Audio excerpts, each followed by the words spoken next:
때이른 더위 탓에 전력 소비가 급증하면서 예비 전력에 비상이 걸렸습니다. 절전, 선택이 아닌 필수입니다.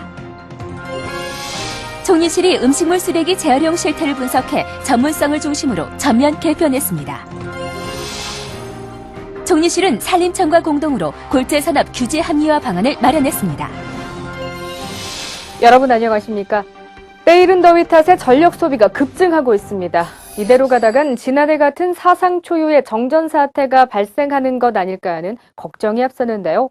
정부는 하계 전력 수급 대책을 마련하는 등 예비 전력 500만 킬로와트를 유지하기 위해 하루하루 긴장의 끈을 놓지 않고 있습니다.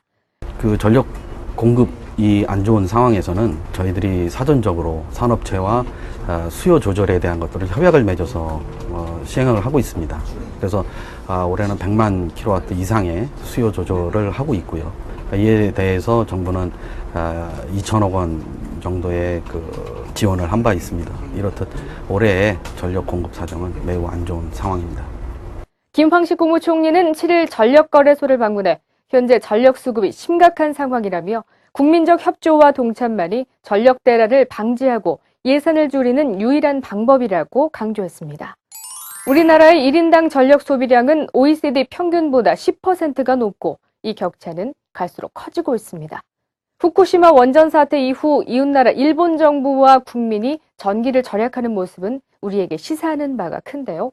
일본 국민들이 전기 절약에 적극 참여한 결과 지난해 여름엔 12%가량의 전기 에너지를 절약했습니다.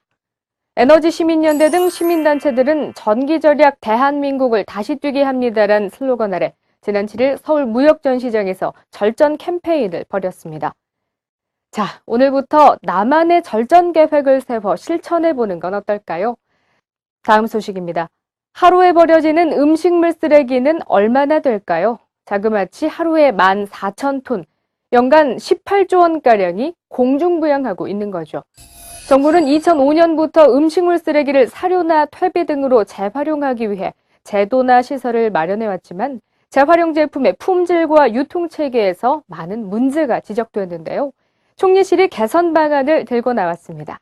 먼저 전문성이 부족한 업체는 음식물 쓰레기 재활용 처리 시장에 진입할 수 없도록 전문성 평가를 강화했고요.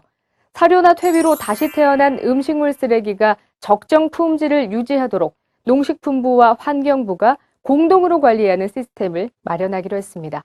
또 유통 과정에서 음식물 쓰레기를 재활용한 퇴비에 대한 보조금의 차별을 개선하고 재활용 퇴비 공급업체의 정보 제공 범위도 확대하기로 했습니다. 혹시 호두의 딱딱한 껍데기를 음식물 쓰레기에 함께 넣어 버리시진 않았나요? 조개나 게의 껍데기, 일회용 티백은 일반 쓰레기 봉투에 담아서 버리면 음식물 쓰레기 재활용도 수월해지고 재활용 제품의 품질도 높아진다고 하네요. 음식물 쓰레기 줄이는 게 우선이고요. 매일 국민의 수고와 노력으로 분리배출된 음식물 쓰레기가 제대로 재활용될 수 있도록 해야겠습니다. 다음 뉴스입니다. 주택이나 도로 등 건설공사의 양과지를 좌우하는 기초재료인 골재. 바다와 하천에서도 많이 얻고 있지만 주로 산에서 채취하고 있는데요. 총리실은 산림청과 공동으로 업계의 애로사항을 해소하면서도 자연환경 훼손을 최소화하기 위한 규제 합리화 방안을 마련했습니다. 골재를 채취하려면 사전에 채취 가능량과 품질 등을 분석하는 채석 경제성 평가를 거쳐야 하는데요.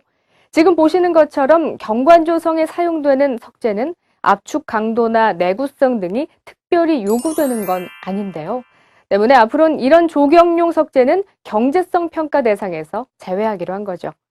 채석 경제성 평가를 해야 하는 경우에도 평가 비용의 70~80%를 차지하는 시추 탐사의 예외 인정 범위를 합리적으로 넓혔고요. 규제 완화 조치와 함께 최근 집중호우로 인한 산사태를 예방하기 위해 토석 채취 허가 시 중간 복구를 포함한 재해 방지 계획을 꼭 세우도록 했습니다. 지금까지는 산지에서 골재를 모두 채취하고 난 뒤 복구를 해 그만큼 산사태 위험이 높았는데요. 앞으로는 이런 골재를 채취하는 중간에 복구를 진행한다는 거죠. 총총뉴스의 모든 뉴스는 총리실 홈페이지와 블로그에서 확인할 수 있습니다.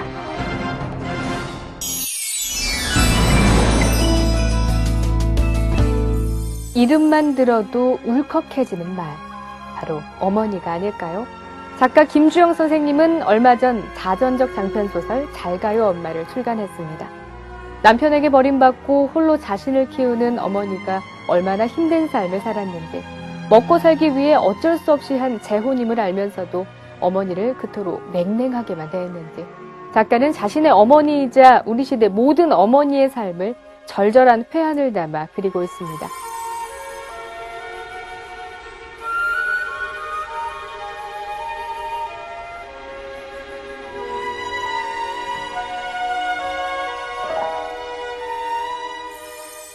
김황식 총리도 최근 이 책을 읽고 국어론 거지를 손님이라고 부르지 않고 거지라고 불렀다며 나무라셨던 어머니를 회고했는데요. 이은지님은 부모님 계실 때 작은 것에도 따뜻한 감사와 사랑을 표현해야겠다며 페이스북에 댓글 남겨주셨고요. 갑자기 엄마가 더 보고 싶어지네요. 전화해야겠습니다. 라는 댓글 오한영님께서 전하셨습니다. 장기철님은요. 나도 자식을 키우면서 왜 부모 마음을 헤아리지 못하는지 부끄럽다며 애틋한 마음을 표현하셨습니다. 이번 주 삼총사 이은지, 오한영, 장기철님께는 기프티콘을 전해드리겠습니다. 축하합니다. 아브라카다브라, 말한 대로 이루어진다는 뜻의 고대 히브리어입니다. 그런데 정말 말한 대로 이루어질까요? 일본의 사토도미오 박사는 기적의 입버릇이란 책을 통해 계속 말하면 그 말이 잠재의식을 자극해 인간의 능력치를 더 높여 결국은 말한 대로 희망이 이루어질 가능성이 높아진다고 했는데요. 나는 요즘 어떤 말을 하고 있을까 한번 살펴보시기 바랍니다. 그 말 끝에 여러분의 미래가 있으니까요. 이번 주 총총 뉴스는 여기까지입니다. 시청해주신 여러분 고맙습니다.